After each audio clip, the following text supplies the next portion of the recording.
Welcome to Radhika's channel. ఈరోజు మన ఛానల్లో మంచి కర్రీ, టేస్టీ అయిన వంకాయ కర్రీ చేస్తున్నాండి. అల్లం, వెల్లుల్లి, పచ్చిమిర్చి, ఎండు కొబ్బరి అన్నీ వేసి చేస్తున్నాను అనమాట. ఇది చాలా అంటే చాలా బాగుంటుంది. మీరు ఎవరైనా ఈ విధంగా ట్రై చేసి చూడండి. చేయకపోతే చాలా అంటే చాలా బాగుంటుంది. అన్నంలోకి అయినా చపాతీలోకైనా సూపర్గా అంటే సూపర్గా ఉంటుంది. ఇది ఎలా చేయాలన్నా మనము ఇప్పుడు ప్రాసెస్లోకి వెళ్ళిపోదాము. ముందుగా వంకాయలను తీసుకోవాలి. నేను ఇక్కడ శుభ్రంగా కడిగేసేసాను. వీటిని కట్ చేసుకుందాము ముక్కలుగా.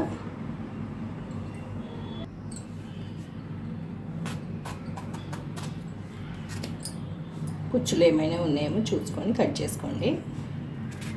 ఇలా 4 ముక్కలు కట్ చేసుకొని చిన్న ముక్కలుగా కట్ చేసేసుకోవాలి.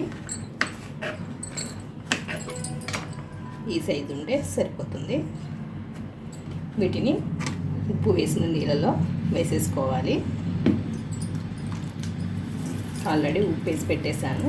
ఇందులో వేసేసుకోవాలి. కలర్ రాకుండా ఉంటుంది ఉప్పు వేసుకుంటే. ఇప్పుడు అన్నీ కట్ చేసేసుకుందాము. నేను 1/2 kg వరకు వంకాయలు తీసుకున్నాను. ఇలా మొత్తం కట్ చేసి పక్కకు పెట్టేసుకుందాము. ఇప్పుడు 2 ఉల్లిపాయ ముక్కలు కూడా తీసుకోవాలండి. ఉల్లిగడ్డలను తీసుకోవాలి. 2 మీడియం సైజు ఉల్లిగడ్డలు కట్ చేసేసుకుందాము.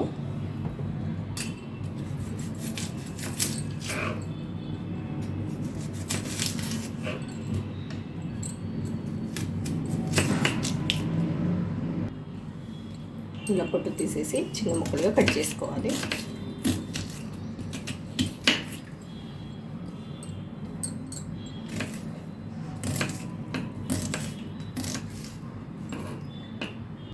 ఉల్లిపాయలు కూడా పక్కకు పెట్టేసుకుందాము. ఇప్పుడు మిక్సీ జార్ తీసుకొని ఇందులోకి కొద్దిగా అల్లం, వెల్లుల్లి 2 వేసుకోవాలి. చిన్న ముక్కలు వేసుకోండి. అల్లం చిన్నగా వేసుకోండి. ఇంత కట్ చేసుకొని 4-5 పచ్చిమిరపకాయలు కూడా తుంపుకొని వేసుకోవాలి.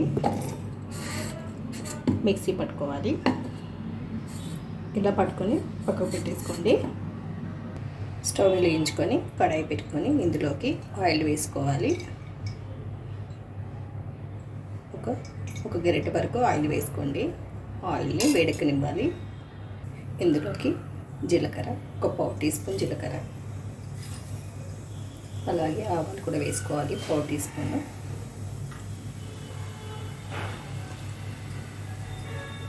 ఉల్లిపాయలు కూడా వేసేసుకోవాలి.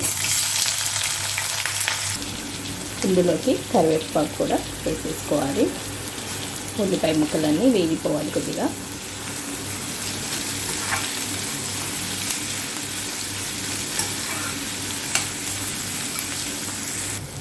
ఇలా కొంచెం వేగిన తర్వాత ఇందులోకి పచ్చిమిర్చి పేస్ట్ కూడా వేసేసుకోవాలి. మిక్సీ పట్టుకున్న పచ్చిమిర్చి పేస్ట్, అల్లం, వెల్లుల్లి, పచ్చిమిర్చి అన్నీ వేసేసుకోవాలన్నమాట. ఒకసారి కలిపేసేసుకోండి. పచ్చివాసన పోయేంత వరకు ఉంచుకోండి. ఇలా వేయించుకోవాలి.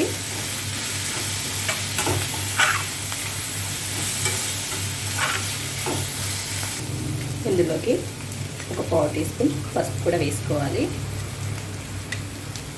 ఇలా వేగేటప్పుడు వరకు మంచి స్మెల్ వస్తుందండి.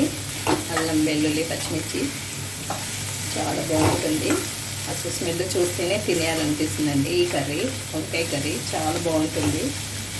ఈ విధంగా ఎవరైనా ఇలా చేయకపోతే చేయండి ఒకసారి.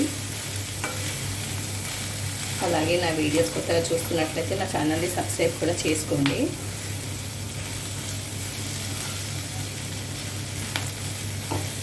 ఇలా ఒకసారి కలిపేసేసుకొని ఇందులోకి వంకాయ ముక్కలు వేసేసుకోవాలి.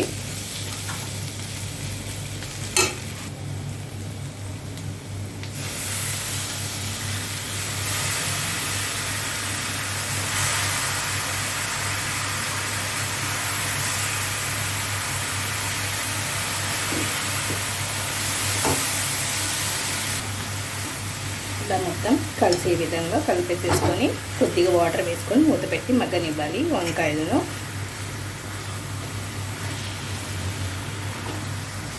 మిక్సీ జార్లోనే కొంచెం వాటర్ వేసేసి తీసేస్తున్నాను. ఇప్పుడు మూత పెట్టేసి మగ్గనిద్దాము. ఇందులోకి రుచికి సరిపడా ఉప్పు వేసేసుకొని మూత పెట్టేద్దాము.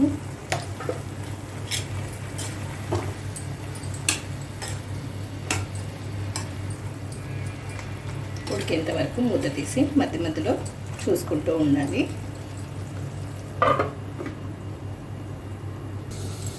ఇప్పుడు ఒకసారి చూసుకుందాము మగ్గిపోయిందో లేదో. ఇలా ఒకసారి కలుపుకొని చూసుకోండి. మొత్తం ఉడికిపోతే మనము కొద్దిగా కొత్తిమీర వేసుకోవాలన్నమాట. వంకాయ మొత్తం ఉడికినాక ఉడికిపోయిందండి. ఇప్పుడు ఇందులోకి కొత్తిమీర వేసేసుకుందాము.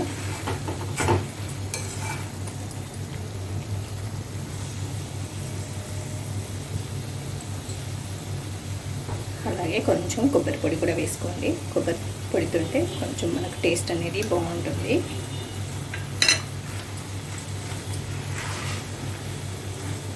చాలా బాగుంటుందండి అన్నంలోకైనా చపాతీలోకైనా ఈ కర్రీ. ఒక్కసారి టేస్ట్ చూస్తే మళ్ళీ వదిలిపెట్టరండి, అంత బాగుంటుంది. మనకి ఇప్పుడు రెడీ అయిపోయింది. స్టవ్ ఆఫ్ చేసేసుకోవచ్చు. రెడీ అయిపోయింది. మనం గిన్నెలోకి సర్వ్ చేసేసుకుందాము. ఇదండి ఇవాళ మన వంకాయ కర్రీ. చాలా అంటే చాలా బాగుంటుంది. ఈ విధంగా మీరు కూడా ఒకసారి ట్రై చేసి చూడండి. నచ్చిందని అనుకుంటున్నానండి. నచ్చినట్లయితే లైక్ చేయండి, షేర్ చేయండి, కామెంట్ పెట్టండి. మరిన్ని వీడియోస్ కోసం సబ్స్క్రైబ్ చేసుకోండి. పక్కనే ఉన్న బెల్ ఐకాన్ని క్లిక్ చేయండి. Thank you for watching. Bye bye.